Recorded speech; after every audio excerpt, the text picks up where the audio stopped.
Let us understand how to create table with comments in Hive using orders as example. We can specify comments for both columns as well as tables using comment keyword. First, let me connect to the database ITversity Retail. This will take care of dropping the table if it already exists. Now I can actually run this command to create the table with comments, and we are specifying comments at both table level. This is the table level comment. After specifying all the columns and closing the bracket which contain the column level details, we have to add keyword comment, and then we have to specify the comment for the table.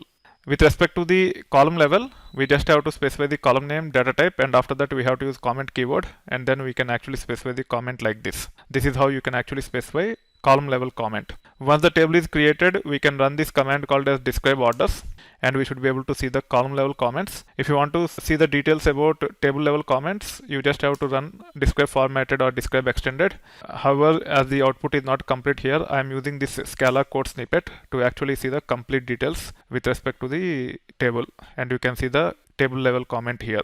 This is how you should be able to create the table with comments and also review the metadata to confirm that comments are added appropriately.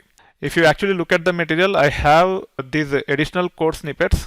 These are primarily for those who are preparing for the CCA 175 certification. If they are using PySpark or Spark SQL, instead of using Spark.SQL and embedding these into the Spark.SQL function and running it using PySpark or Spark Shell, I started providing code snippets like this. These will work with both Python or Scala. So if you are using Spark Shell or PySpark to practice, look for using Spark SQL with Python or Scala under each and every section. You should be able to see the comments directly. You can directly copy paste into your Spark Shell or PySpark, and you can take it further. This is primarily to streamline the learning process for the CCA 175 certification, as you will be giving the certification exam either by using Spark Shell or PySpark.